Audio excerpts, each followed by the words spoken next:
Assalamualaikum warahmatullahi wabarakatuh.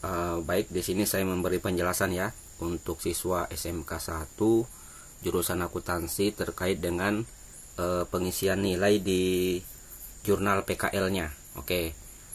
Seperti yang kalian ketahui, setiap awal bulan itu kan kalian ke sekolah untuk menyetor jurnal PKL selama sebulan begitu ya. Biasanya yang dilampirkan itu ada 4 ya, lampiran 2, lampiran 3, lampiran 4 dan lampiran 5. Nah, lampiran 2 itu berisi tentang kegiatan kalian sehari-hari selama kegiatan PKL.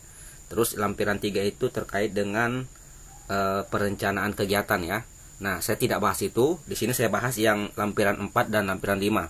Karena ini terkait dengan nilai kalian yang diisi oleh pembimbing PKL di tempat praktek. Oke. Secara ringkasnya begini. Lampiran 4 dan lampiran 5 itu saling berhubungan ya. Lampiran 4 dan lampiran 5 itu saling berhubungan. Nah, di sini di komputer ini layar komputer saya sudah bagi dua. Di sebelah kiri lampiran 4, di sebelah kanan lampiran 5. Nah, yang perlu kalian ketahui, lampiran 5 ya, lampiran 5 yang di sebelah kanan ini itu tidak bisa diisi kalau pembimbing prakteknya belum mengisi lampiran 4.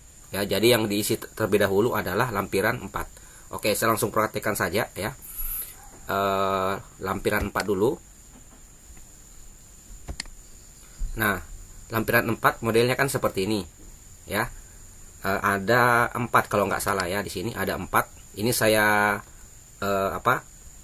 ringkas menjadi satu lembar aja ya. Kalau di jurnal kalian mungkin sampai 3 lembar atau beberapa lembar.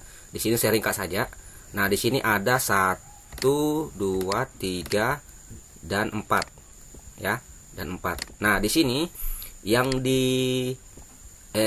yang perlu diisi di sini ya, yang perlu diisi itu bukan yang 1, 2, 3 dan 4, tapi anaknya ya. Di sini sebagai contoh. Kepala 1 ini kan punya sub lagi. Sub 11 sampai sub 6. Nah, inilah yang diisi ya. Inilah yang diisi terlebih dahulu. Saya beri contoh di sini, misalnya ini ketercapaiannya saya isi tanda centang begini. Nah, untuk skor itu maksudnya nilai ya. Kalian lihat di lampiran 5. Di lampiran 5 itu kan ada patokan skor di situ ya. Kalau tidak salah, nilai di bawah 76 itu dianggap belum kompeten kalau nggak salah. Berarti nilai kalian usahakan kalau bisa ya di atas dari 76 ya. Saya beri contoh ya, misalnya dari pembimbingnya untuk 11 di sini ya, 11 di sini skornya diisi dengan nilai ya, nilainya dalam bentuk puluhan, misalnya 80, ini 90, ini 90, kemudian ini 80, ini 90, ini misalnya 95 ya, ini juga misalnya 95. Nah, ini yang diisi terlebih dahulu oleh pembimbing prakerin kalian ya.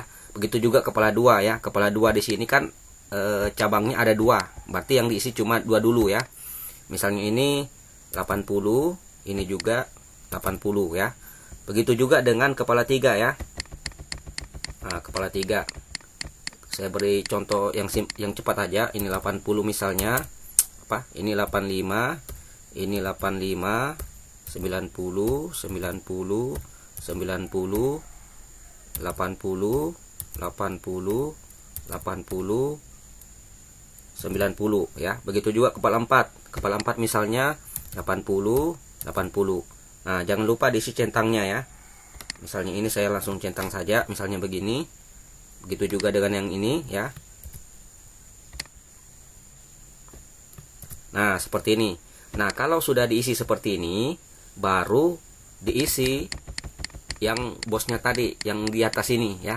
Nah, jadi skor yang kepala 1 di sini diambil dari total skor yang anaknya di sini tadi, cabangnya itu dibagi dengan jumlahnya ya. Di sini kan ada 6. Berarti untuk menghitung skor yang kepala 1 di atas, kalian jumlahkan yang 80 tambah 95 tambah 90 tambah 80 tambah 90 tambah 95 ya. Saya langsung saja ya, coba. Ini saya copy, saya buka di Excel ya. Saya buka di Excel saja. Nah, seperti ini ya. Ini saya ambil rata-ratanya ya. Ambil rata-ratanya. Nah, 88,33 ya. 88,33. Nah, barulah di atas ini diisi tadi. Sini ya. 88,33 dibolehkan aja menjadi 88. Nah, seperti itu ya. Jadi nilai skor yang di kepala 1 itu diambil dari anaknya di sini ya, cabangnya. Oke, kepala 2 di sini 80 sama 80. Berarti kalau dirata-ratakan ya 80. Nah, kemudian kepala 3 juga sama ya. Ini saya biar lebih cepat, saya copy saja. Copy di Excel ya. Nah, kemudian ini saya rata-ratakan ya.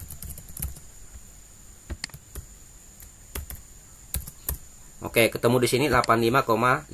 Berarti kalau dibulatkan menjadi 86. Nah, berarti diisi di sini 86. Nah, begitu juga dengan yang kepala 4 ini, 80 sama 80, berarti kalau dirata-ratakan menjadi 80. Nah, supaya lebih jelas, saya kasih tebal ya. Saya kasih tebal. Ini juga saya kasih tebal. Kemudian ini juga saya kasih tebal. Nah, seperti itu. Kemudian ini juga saya kasih tebal ya. Nah, seperti ini. Nah, kalau ini sudah diisi ya, kalau misalnya ini sudah selesai diisi, barulah Anda mengisi yang mengisi yang lampiran 5 ya. Nah, anggaplah ini sudah diisi misalnya sama pembimbing perkerinnya. Nah, sekarang Anda beralih ke lampiran 5 ya. Nah, caranya seperti ini. Ntar, ini saya tutup dulu. Nah, seperti yang saya sampaikan tadi, lampiran 4 dan lampiran 5 itu saling berhubungan ya. Nah, sekarang Anda lihat ya. Di sini tujuan pembelajarannya ini. Yang lampiran 4 ya. Nah, coba lihat tujuan pembelajaran lampiran 4 itu sama dengan yang di sini lampiran 5.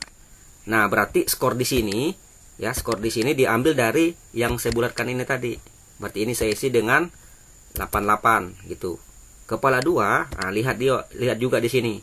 Di sini kepala 2 yang ini ya, menerapkan norma pos. Di sini juga ada. Nah, jadi skor di sini diambil dari yang bulat yang ini tadi, yang tebal ini, 85 di sini misalnya ya. 85.